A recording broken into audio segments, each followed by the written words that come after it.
Good evening, everybody, and welcome to another episode of The Guys Who Stare at Stats.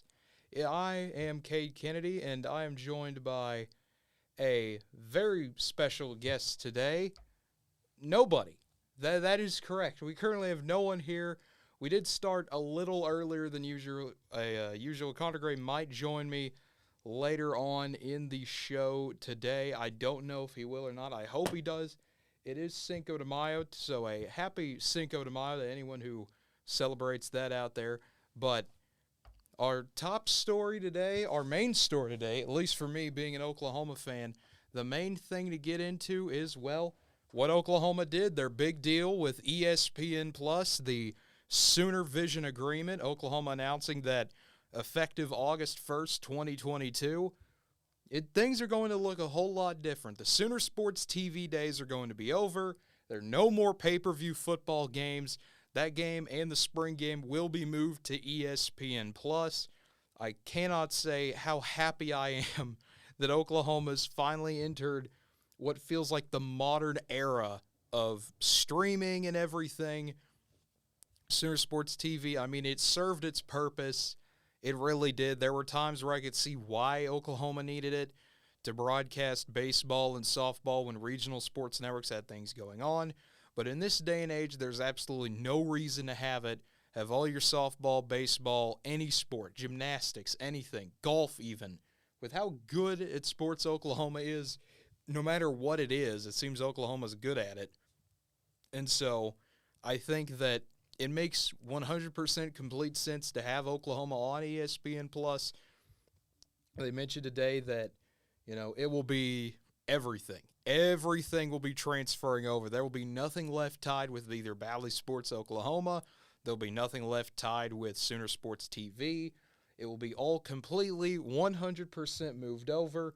And the thing about it is ESPN Plus, it's only $7 a month. It's a lot cheaper. You don't have to pay $55 for a football game anymore. I believe it'll probably be Oklahoma UTEP or Oklahoma Kent State. One of those first two games will be more than likely what would be the pay-per-view game for Oklahoma. That won't be happening this time around. It will be just on ESPN Plus. It'll be a lot simpler to use.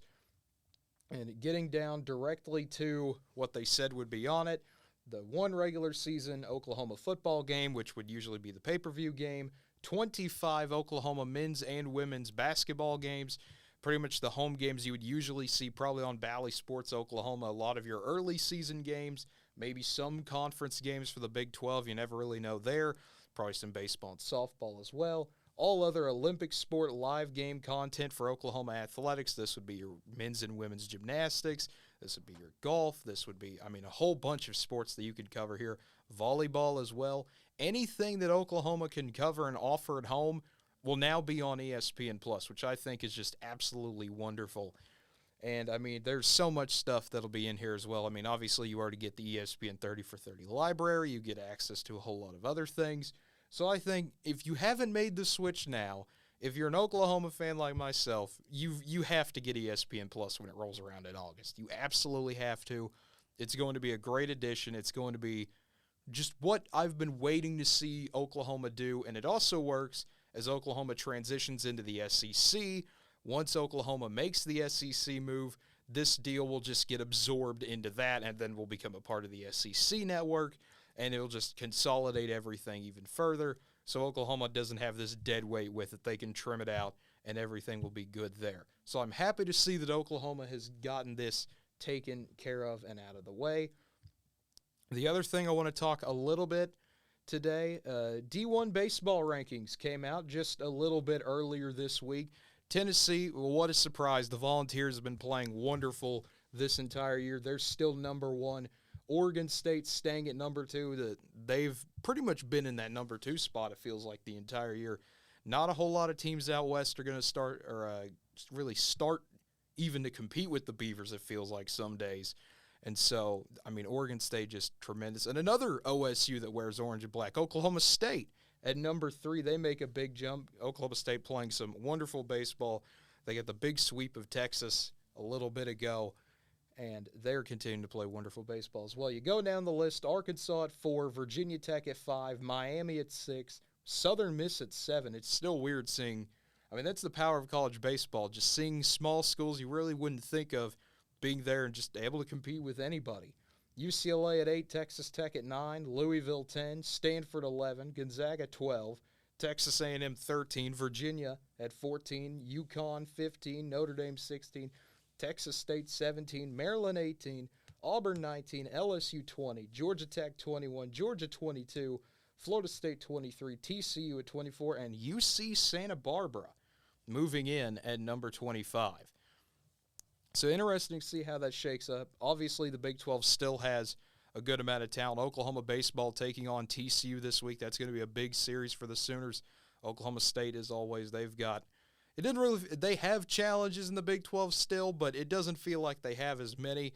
I mean, TCU and Texas Tech are the main threats to them at this point. Oklahoma sitting in 4th in the Big 12 standings in baseball. But the other one we have to talk about tonight, the one I am super excited for, college softball tonight, number 1 Oklahoma, unanimous number 1, number 7 Oklahoma State. Both teams 14-1 in the Big 12 conference standings. It is Bedlam softball for the Big 12 title once again, and I am super excited to see how this plays out. Oklahoma State, you can't get it any better than this. I know Patty Gasso in her interviews earlier this week, most coaches tend to shy away from a series like this. You play it one game at a time and do this. You try not to think of the rivalry and everything. She was the exact opposite. She was mentioning how important this rivalry is, how it's a big game. You have to step up. This is a monumental game. You have to face it like it's a Women's College World Series game because, in all honesty, it very well could be. We might see these two again next week at the Big 12 Championship at Oklahoma City, and we might see them again in Oklahoma City competing for a national championship even. So that is going to be just a wonderful series that I'm super excited for. It's going to be tonight, 7 o'clock on ESPN, regular ESPN, something that many Oklahoma fans have been clamoring for the entire year. Please put our team on television when it comes to softball. You're doing this great Thursday night series. Please put us on TV at least once. It finally happened. I am excited to say it finally happened. Oklahoma's finally on national TV, getting a big-time series that, the entire collegiate softball world has been waiting for. This is the main, time. Is Oklahoma going to get tested? Because if they're able to run-roll Oklahoma State, there may not be a team capable of stopping Oklahoma again until they get to the World Series. That is how good this Oklahoma team is. A record of 45-1, whether it be hitting, whether it be pitching, whether it be anything. It really does not matter at this point. Oklahoma is just rolling people over. But, that's not to say there can't be competitors. Virginia Tech right behind them at number 2. The RPI, the Rankings Power Index, actually is Virginia Tech over Oklahoma as number 1. They're the only metric I've seen that has the Hokies at number 1. But, Virginia Tech, they've played great competition as well. The ACC continues to improve as a softball conference. So I'm excited to see how this entire postseason shakes out. Selection show going to be May 15th for college softball. I don't think I'll be up here to do a live show of that. You never know. You really do never know at this point as we run into the summer hours up here at Northwestern. But moving on, Florida State number 3. I just talked about how great the ACC is. Florida State, the defending national runner-up, played Oklahoma last year in the championship series. Wouldn't surprise me if we saw that matchup again, honestly. Florida State continuing. Their pitching is just still amazing and terrifying to deal with.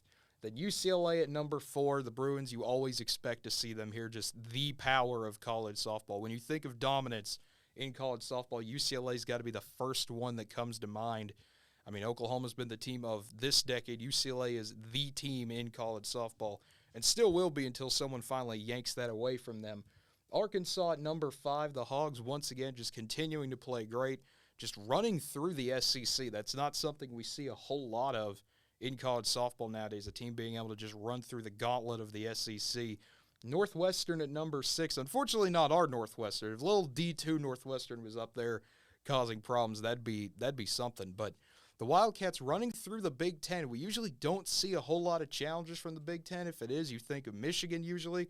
But it's interesting to see Northwestern finally getting their act together and pulling, usually not just a regional or super regional caliber team, but a team that can maybe finally go all the way. Oklahoma State, we already talked about a little bit at number 7, Kenny Gajewski's team, playing just stupendous softball once again. And moving on, Alabama at number 8, the Crimson Tide, they've had some struggles this year. They've had some games you would think they'd be able to win, have not been able to do it, but you get some weird losses in there to Western Kentucky and things like that, but Alabama is still Alabama. They still have talent in every single facet of the game. Interested to see how they will finish out the season. But as we move on, Arizona State at number 9 and Washington at number 10. The Pac-12 once again delivering, still one of the best conferences in softball. I could go on and on about how they've dominated the sport for years. I'm sure you don't want to hear me rattle on about it. We'll get to that later on once we get down the road enough.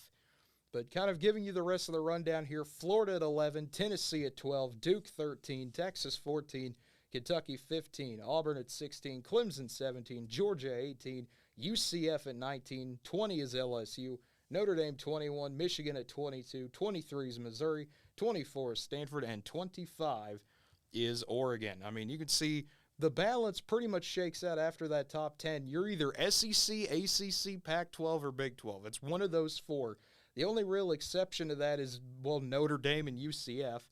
And, that's going to be interesting to see how that shakes up in a few years. UCF already going to join the Big 12 in 2023. So that'll be interesting to see when they make that mark. But getting back to Bedlam a little bit, prediction-wise, I think for myself, I think Oklahoma is going to take the series. Would not be surprised if it's a 2-1. Would not be surprised if it's a sweep. I think it'll be a fun series. It'll be competitive. It'll be an energetic atmosphere in Meridian Hines Field. I know the gates have already opened for this thing. Home Run Village is set up for, Home Run Village, for those of you that don't know, is the little setup that Oklahoma started last year for their softball games, where they have a big screen TV outside the stadium, outside the fence, where people can come watch the game there, hang out. It's pretty much its own little party by the stadium for the people that can't get in because every game is sold out and has been for the past 3 years. So that's a little area there. Would not surprise me if that fills up rather quickly. I know there'll be sellout crowd tonight, probably close to 1,500 in that building. And so it wouldn't surprise me if you get 3,000 people in that area tonight for a softball game, which would be really impressive for Oklahoma if they could do that. It'll be a fun series. It'll be competitive, like I said.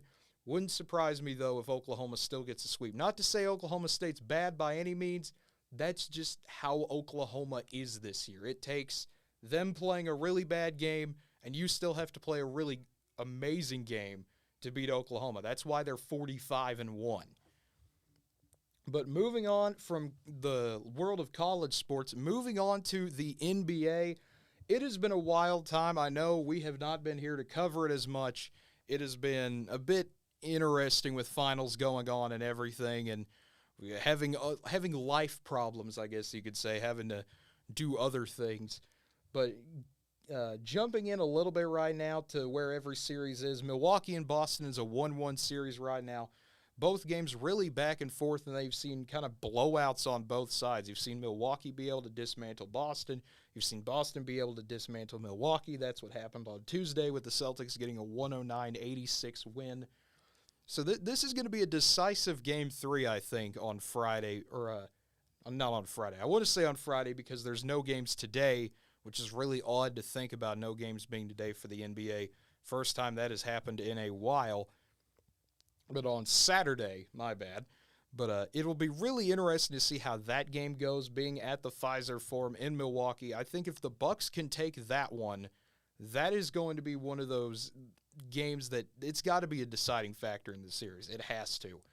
If whoever wins that Game 3, I think is going to have a way better chance of getting on. I mean, you've seen both teams play at their strengths. Milwaukee's still having to adjust without Chris Middleton, but it's going to come down to how well Giannis plays. Can Brook Lopez get something going? Can Drew Holiday play well? And if you're the Celtics, Jason Tatum and Jaylen Brown have to continue to play well. Your defense has to continue to lock down Milwaukee. And so it'll be really interesting to see how that series goes on Saturday. Same thing for Memphis Golden State. Ja Morant exploding for 47 on Tuesday night in what was I don't want to say physical game because they didn't really let it get physical. a foul-heavy game, I guess is the best way to say it. Dillon Brooks not going to be playing in Game 3. He got officially suspended earlier today for his flagrant 2 foul on Gary Payton. I personally think that was the right call. Anytime you do any act in the air where you're swiping at a guy and you know you have a good shot at injuring them, I don't understand why you finish that. I understand the mindset of trying to chase it down and prevent a layup or something like that, but that's just a completely unnecessary play. And I really don't understand why you would make that play. But the other thing is, the fun stat about this is the team that gets a flagrant 2 is undefeated in this series. I never thought I would say that in an NBA series, to be honest with all of you. But sure enough, that is exactly what is happening. Draymond Green getting ejected in Game 1, Dillon Brooks getting ejected in Game 2. Teams are undefeated when players get ejected. I don't know. Maybe we'll see someone try to get ejected before the start of Game 3 on Saturday night. That'll be a fun one for sure in San Francisco. But moving on to what happened last night, Miami once again having life a little bit easier, having to deal with DeAndre Jordan at center of Philadelphia instead of Joel Embiid. But Miami is taking care of business without Kyle Lowry, Jimmy Butler and company, continuing to play well. And Bam Adebayo, he's having himself a series. He drops 23 last night, and he's able to just do whatever he wants. I mean, some of that is not having to deal with Embiid breathing down your neck. Some of that is DeAndre Jordan is not the biggest threat in the world at all. A whole lot of factors there, giving him a lot more open looks. Tyrese Maxey and James Harden, though, trying their hardest to carry Philadelphia, but it is just not going to happen. Tyrese Maxey drops 34, and it still isn't enough, and I think that's a scary thing for Philadelphia. Is obviously, when you get Embiid back, you can fix this series up a little bit on a Friday night, but if they don't, folks, it is going to be nightmare scenario in Philadelphia. And this is something I talked about earlier in the year with Andrew, where Philadelphia is in a precarious situation. They're in a win-now position because I don't know how long you're going to have James Harden, honestly. I know people think he'll come back and he'll sign an extension or something like that, but if you don't win a title this year, all you have is next year. That's all you have. And to be honest, I don't know if they can do it. I really don't. Philadelphia is built to be a good regular season team for sure, absolutely. But there's always someone who finds a way to beat them. And with James Harden, you've pretty much figured out how to beat him at this point. I mean, if you can isolate him, get him doubled, obviously that leaves Embiid open. But this is the problem with Joel Embiid, and always has been, is that he's injury prone. That's just, whether it be because of his size or anything else. If he's not playing, this becomes James Harden's team. And we know how James Harden teams work because of what happened in Houston. So I'll really be intrigued to see how that works for Philadelphia in Game 3 when they take on Miami. And for Dallas last night, it was the Phoenix Suns show for the entire fourth quarter. But 3 quarters before that, it was really different. Dallas competed. They were up at halftime. Luka Doncic having over 20 points in the first half. But then that third quarter, you started to see the problem with the Mavs that I've been talking about for a long time, which is the lack of a center. This is something that has plagued the Mavs pretty much since 2012 onward. There really has not been a good, strong defensive center on this team since Tyson Chandler. And, I mean, Dwight Powell out there, I mean, I love the guy. He's a high-energy guy. He does all the little things right. But, man, there are times where he's just virtually unplayable. And, unfortunately, this is one of those series for that. The same thing goes for Jalen Brunson. Once again, love the guy. Great player. Went off against the Jazz. He's just not a consistent second option. And that is the problem I have always had with Dallas's teams with Luka here. There is no consistent second option. Even with Porzingis, there wasn't a consistent second option. This is something that I've always had a problem with. So I think if Dallas is able to stay hot from 3, they have a chance. That is going to be their only way to stay in this series Friday night in Game 3. Because we saw what happened in the first half when they were able to hit 10 threes in the first half. Reggie Bullock played well. Dorian Finney-Smith played well. Maxi Kleber played well. Spencer Dinwiddie played well. Everyone played well, and Dallas was still only up 2. Third quarter starts. DeAndre Ayton is still in foul trouble. JaVale McGee gets in foul trouble. Everything is going Dallas's way. but they miss 3 after 3 after 3 after 3. And when that happens and Phoenix is continuing to shoot at 60%, there really is nothing you can do. There really is, folks. There's nothing you can do to stop a team that's just hitting contested shot after contested shot. Dallas's morale starts to go down. Phoenix continues to stay up. They're up 8 points going into the fourth quarter. Dallas has one little push to cut it down to 3, and then Chris Paul does his thing. The floodgates open, and folks, that really was the end of it. Phoenix absolutely blowing out Dallas 129-109. And I really am scared for the Mavs for this series. I really don't know what is going to happen there. It's going to be a scary time, folks, for the Mavs as we get into Game 3. So I've finally been able to welcome Connor Gray to the show. Connor, how are you doing today? Doing fine. I completely forgot we were doing the show today. That is okay. We've talked a little bit about the NBA. We're getting into that so far. I've talked a little bit about ESPN and OU announcing their big deal with ESPN+. I've talked a little bit about college baseball, college softball tonight, obviously, Oklahoma State big-time series in Norman in about an hour, 15 minutes. Yep.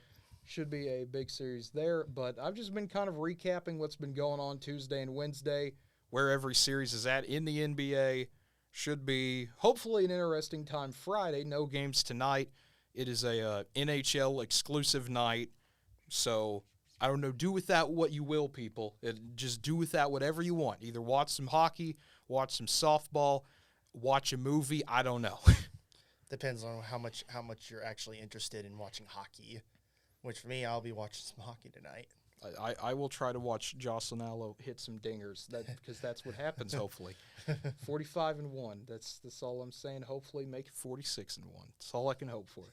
But as we get into Friday night's matchups, predicting that a little bit, kind of going over what's happened. Miami-Philadelphia, Game 3. Miami, the 3-point favorites in this one. Joel Embiid not going to play once again. I mean, Kyle Lowry's still out for Miami, but they've been able to win without him. Miami, I think, is just in an easy position here. You don't even have to play Kyle Lowry. No. DeAndre Jordan is not going to stop you. No. It doesn't. And one thing is with obviously Joel Embiid is the centerpiece of that team. If you don't have with him not being there, Sixers are pretty much not gonna really make even. Heck, they're gonna be lucky if they even win a game this series. It seems like. Yeah, I mean, this is what I was just saying before you got in here. Is DeAndre Jordan is not a threat. He's not. He might get you 10 points on a good night. Yeah. This is a James Harden team now, and we know you can beat a James Harden team easily. If you can prevent him from getting threes or getting looks, you can do that. Tyrese Maxey was a threat. He dropped 34 in Game 2. It still didn't matter. It's not going to matter. Bam Adebayo is going to get whatever he wants in the paint. Yep. Jimmy Butler's going to do whatever. Miami's going to be Miami. Miami has too many weapons, and it seems like they're able to work without, especially some of the guys that are on day-to-day. Some of them will probably, even if they play, they'll probably just get limited minutes. That way they don't have to re-aggravate their injuries. Yeah, and I mean, Joel Embiid not going to play as of right now. That status could still change, is what reports were saying earlier today. He could come back. I really don't know why he would. If it's still bothering him, you're down 2-0. I understand wanting to play, but at this point, just it's over. It's like I know you're down 2-0, but at least this could give you a shot to, let's say he does play, it gives him a shot to get back in the series, and they happen to win a game. He's going to try to play with the injury, but at the way things are, if he tries to play and they still lose, don't even bother playing Game 4 because all you're going to do is re-aggravate the injury at that point. Yeah, I mean, it's going to be interesting to see. But picking this one, I think Miami takes it. I'm picking the Heat. Yeah, I mean, Miami, I think, is going to win this, go up 3-0. Embiid will try to play. I mean, if he doesn't play Game 3, he'll absolutely try to play Game 4. And I think Miami still will beat him. They'll just have all the momentum at that point. Yeah. But looking at Suns-Mavs, Game 3, I'm interested to see how this one goes. Oh, it's a dead even. I mean, Vegas has it as a dead even. I'm surprised by that, honestly, given how Game 1 and 2 have gone in this series. This is the main thing I was worried about with Dallas. DeAndre Ayton is an absolute problem. He is... I mean, it's a problem for a team that has no height. It is an absolute problem for them, and if he's not, I mean, the Mavs had the perfect plan. Get him in foul trouble, rough him up, play physical, and it worked. He had 3 fouls in the first half. Suns try to counter, okay, here comes JaVale McGee. JaVale McGee has 3 fouls in the first half. They're down to Bismack Biyombo having to play. And granted, he played a great game. But Dallas was only up 2. It took 10 threes in the first half. It took DeAndre Ayton having 3 fouls. It took Luka going off. They're still up 2. Threes, you miss 5 threes in a row, and Phoenix is back up double digits. Well, it just doesn't matter. It's basically what it's basically has now turned into what wasn't with Utah was that it's now just Luka by himself doing all the scoring. Everyone else is just there. They're not contributing like they did without him. I understand Utah not as good as Phoenix, but you got to be able to show some better fight around you as a team. Luka can't do everything, no matter how good he is. I mean, that's the thing that makes me mad is Jalen Brunson was playing himself into a good contract extension, and his value has dropped immediately. Like, this is the one thing that he's always struggled against is length. You put anyone taller than him against him, he has the giant killer moves. We've seen him do it, but he just struggles. He absolutely can't do it. And I mean, I wish he could. This would be a lot different series, but my goodness, it is going to be a struggle for Dallas in Game 3. If they don't get hot at home, I'm just worried that this could get ugly again. I really don't want to see that happen, but it wouldn't surprise me if this is another Luka drops 40, Mavs lose by 5. I think this is what happens with the Mavs. The NBA the basketball gods gave you the first round, but now it's about time for you guys to go on your way. Well, listen, I said this year I would be happy if we won a first round series, and I got that. I did not expect us to get to the Western Conference Finals. I absolutely did not expect us to go through Phoenix to get there. But it's the fact that they were up at halftime in Game 2, had a strategy, and then watched it just wither away because everyone forgot how to shoot. And then suddenly come back at the end of the third quarter. Reggie Bullock makes 3 threes in a row, and then he doesn't get the ball for 5 minutes. Like, what are you guys doing? I don't want to see Jalen Brunson miss a layup 5 times in a row. It's like, if you guys making 3 threes in a row, you got to feed him the ball. Like, you got to – if you guys got a hot hand going, you got to give him the ball. I mean, it made no sense. And, I mean, some of it is Luka wanting to do his ISO, which I understand. But at the same time, Phoenix figured out, if we just double him – and put a guy, because we know he's going to throw it to the guy right beside him, if we just double Luka and put a guy to just sit on that guy, we're playing 3-on-2, and Luka doesn't know how to handle it. He absolutely has not figured that one out yet, and it's ridiculous. And then Chris Paul hits like 18 shots in a row, it feels like, where he's like, 30-footer? You've got 3 guys on me? I'm just going to swish it. I don't care. Well, I will say in this playoffs, he had a game where he shot perfect from the field. He did.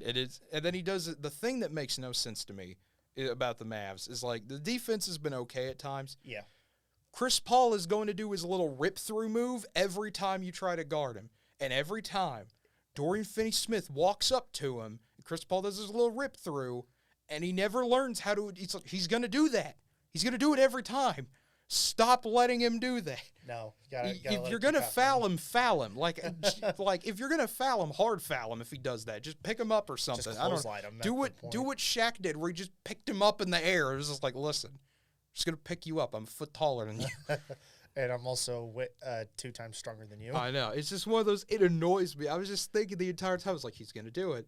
He's gonna do it. Oh wow, he did it. He does it to everyone. And then Jay Crowder decides he's going to shoot 95% from the field. It's just like, man, this really is just every bad thing that could happen to Dallas. And I understand it happened in New Orleans too, but they had a plan to figure it out. They also had Jonas Valanciunas who could rebound, but it was a combination of everything. Well, I will say after this season, Dallas will need to be looking for post players because you got to get a guy bigger than 6'9". Well, here's the thing. I would love to say that, but that has been a problem for 10 years. Because we've not had a tall defensive center since Tyson Chandler. Because general manager and Mark Cuban don't know how to get a big guy.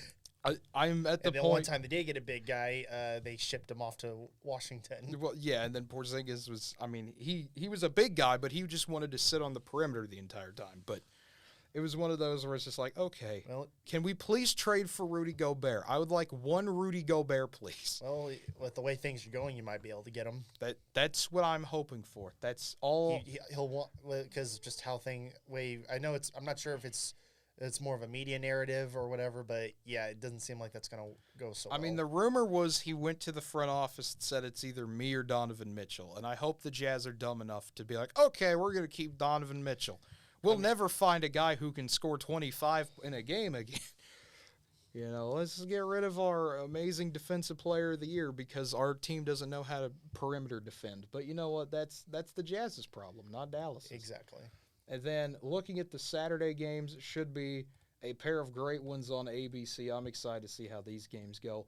Boston, Milwaukee, trading blowouts in games 1 and 2. Milwaukee 3-point favorites at home.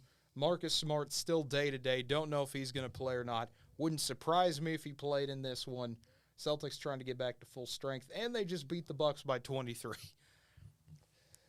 That just happens, go back and forth. Milwaukee does it in Boston, then Boston retaliates in game 2. So obviously it's going to obviously advantage would go to Milwaukee because obviously it's in Milwaukee.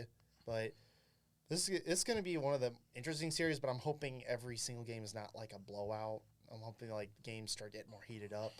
I mean, I hope it does, but it would not surprise me if – it really wouldn't surprise me if these teams just – with how they play and how they're both kind of – they love to go on their giant runs and everything. It wouldn't surprise me if it was just one of those blowout, back and forth for a while, and you get maybe one really close, like, double OT game out of nowhere, and that's the end of the series. Though I will say, I think with this one being, obviously the next 2 games being Milwaukee, I think it'll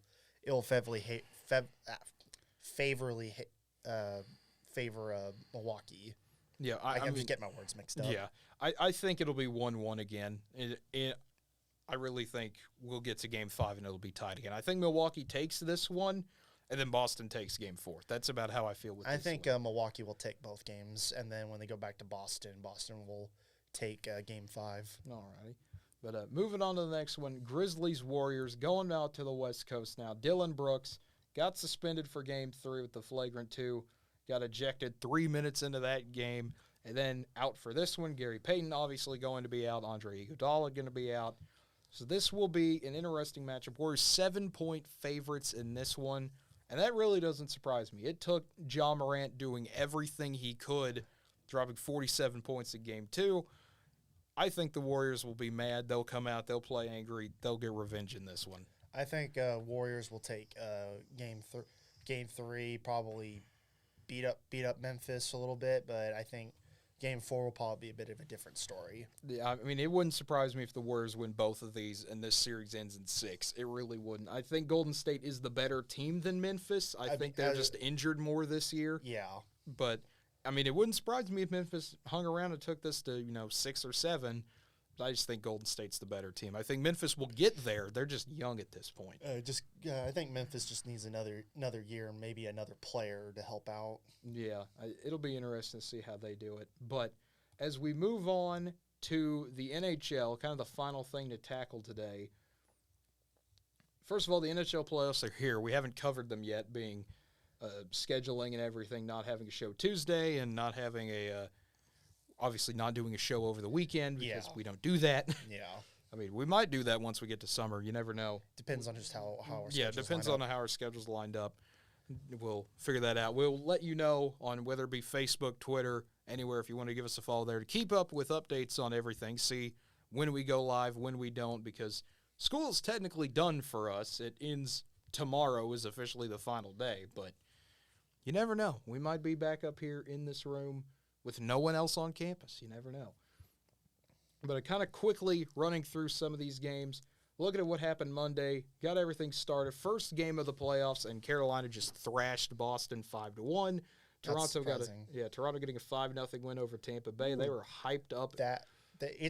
For me, just seeing Tampa just getting. I know it was game 1 for them, but still, it's like it's just so weird for Tampa just to get manhandled like the way they did. I mean, we're expecting Toronto to do the typical Toronto thing where they're hyping up and then all of a sudden they collapse on everything. And now it's just like, oh, my goodness. Yeah, I mean, they delivered a big punch in Game 1. St. Louis did the same thing, getting a 4-0 win over Minnesota. That's not surprising. And the Kings getting a late goal at the end to get a 4-3 win in Edmonton. That was the shocker, was Edmonton in losing to the Kings in the Game 1.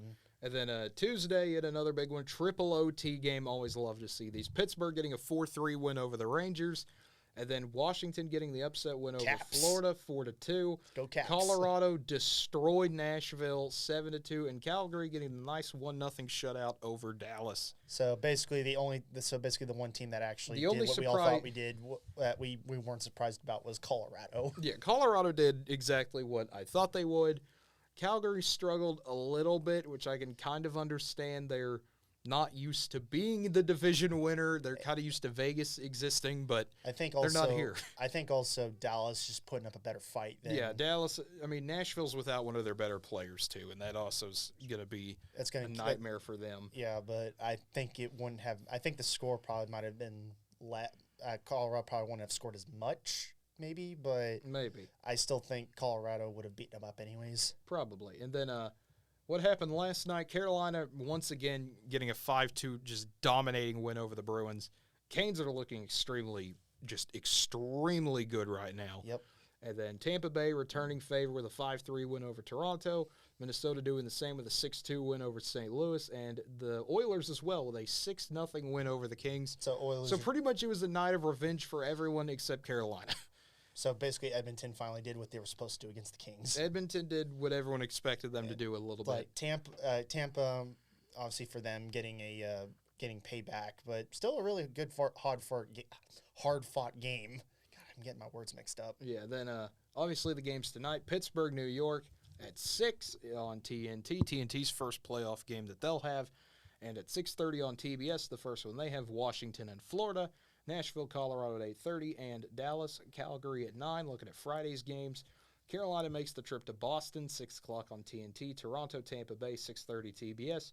Minnesota, St. Louis at 8:30 TNT. And Edmonton, Los Angeles, 9 o'clock TBS. So they're actually finally utilizing something that's not TNT. Yes, they'll finally get TBS some games, which would be nice to see. I wish they would do this for the NBA. That way it's more accessible to people instead of, just put it on NBA TV, despite the fact most of our audience doesn't have it. Listen, but how are we going to get Inside the NBA as your post game? Can't put that on NBA TV. I mean, I wish they would, but they don't. No. But looking after that, I think it's going to be a really interesting night. It wouldn't. I think just kind of quick picking here. Colorado will get a win tonight. I think Calgary gets a win tonight. I think Florida gets a win tonight. It wouldn't surprise me if the Rangers get a win tonight. I'm picking all 4 home teams to get a win tonight. Is what I'm going with. I'm gonna have Dallas pull one on Calgary. Probably be the only game they'll pull. Colorado win with no issues. I think Florida will even it up at 1, and then I think New York will even it up.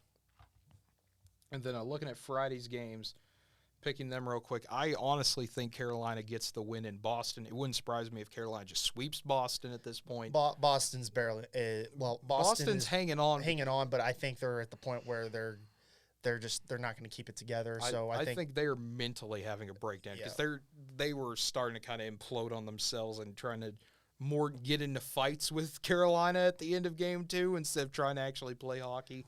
Technically how Boston does act at times, but most of the time. I'm picking Canes to win that one. Yeah, then Toronto, Tampa Bay, game 3. I think Tampa Bay, we start to see them wake up and do their thing and not roll Toronto, but beat them in game 3. I think the high-end talent for Tampa will put Toronto away. Yeah, and then I think St. Louis wakes back up in game 3. They're fueled at home. They beat Minnesota. And then I think the Kings steal another one from the Oilers. They'll be up and ready to go in the no longer Staples Center, the good old Crypto.com arena. That name still doesn't sound right. No. And I think the Kings get a win there. For this one, St. Louis will take game 3. Will take game 3, but I think Edmonton will go up 2-1. Okay, and then that's pretty much everything. I mean, unless you want to talk a little bit more about Bedlam softball starting in under an hour now, or Want to talk about the ESPN stuff with OU, or We'll just go because I'm not in the loop on that. okay? So the ESPN thing with Oklahoma, I don't have it pulled up here, so I'll just kind of keep it on hockey here to look at.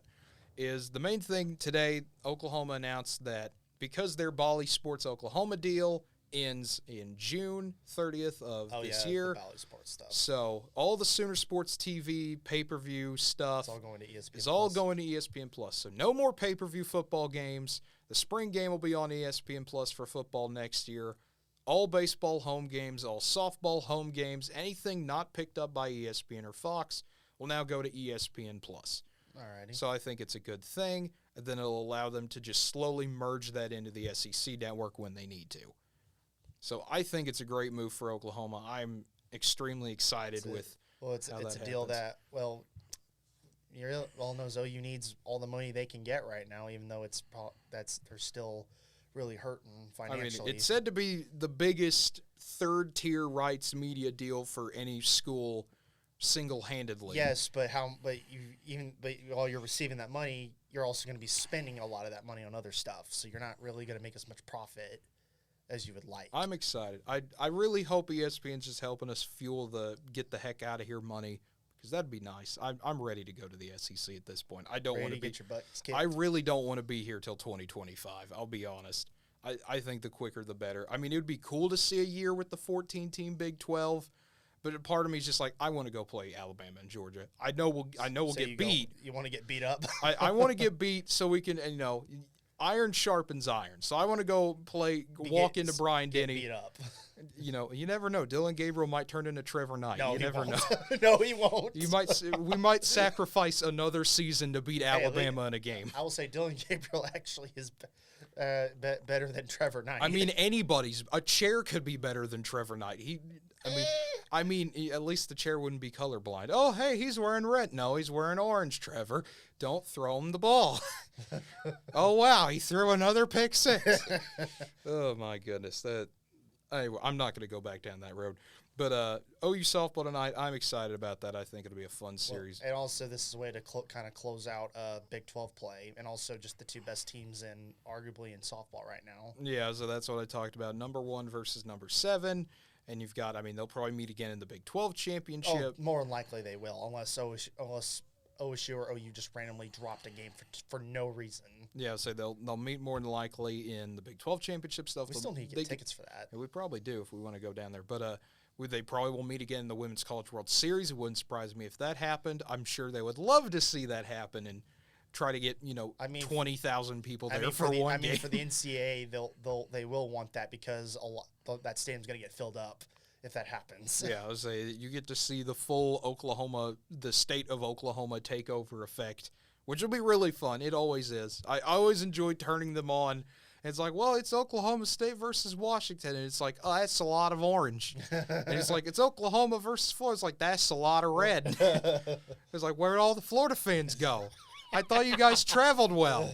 Where are you? I literally can't see any Florida fans. They're all Oklahoma fans, and there's like 3 Alabama fans who blend in pretty well. It'd be like that. It does. It's like that sometimes, but I think that's a good way to wrap everything up. We finally made it. We made it through a full semester of doing this show, a full 2 semesters.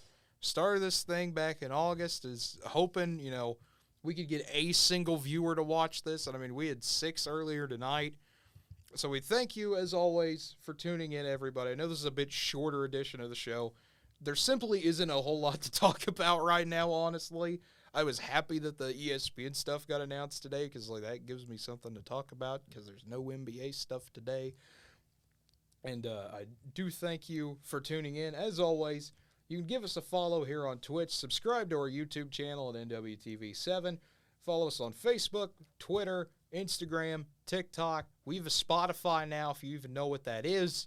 You can give us a follow on Spotify. We're slowly trying to convert shows over to there. And pretty much any media platform you can think of, we're probably on it. Just search for NWTV7, and we'll be there. Once again, that is NWTV7.